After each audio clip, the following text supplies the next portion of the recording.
Usually, couples try their hardest to keep their relationship off the rocks. But Corinne Skelbeck has met a couple who proves that love on the rocks can be just the thing to keep a relationship solid as a rock.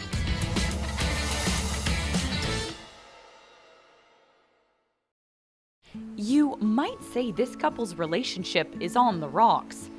Literally.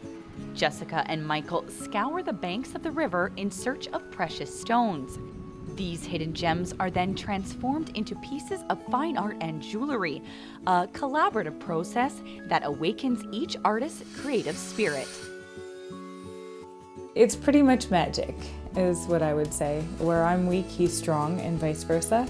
It's good because you always want feedback. You always want to share something with someone, and someone who's as passionate about it as you are makes it exciting. It makes it fun. She pushes me to do things that I would not do, and I also try to encourage her and push her to learn new things and do the things that she enjoys so that we can keep creating things together.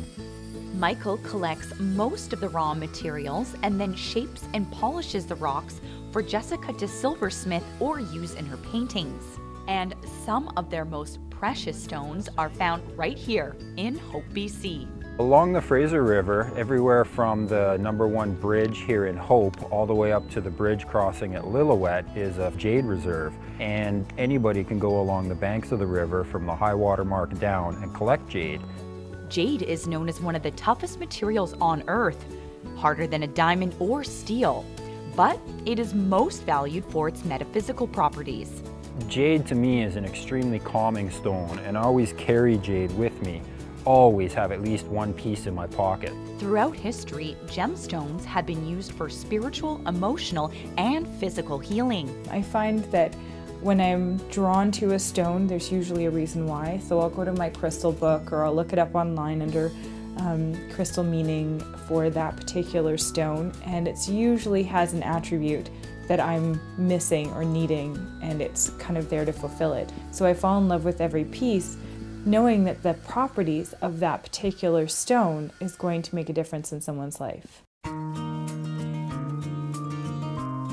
The multi-talented artists also work with leather to create custom cuff bracelets. I hadn't done leather work for years, and Jessica asked me to show her how to make a leather bracelet. Since then, it kind of rekindled my love of doing leather work and the carving and tooling of it, and I've made probably a dozen pieces in the last 2 weeks. I tend to be sort of the earth and the basic manly kind of designs, I guess, whereas she likes the more flowery and pretty designs. And those stylistic differences are what inspire the two artists to move forward along the hopefully rocky road ahead. With Go Fraser Valley, I'm Corinne Skelbeck.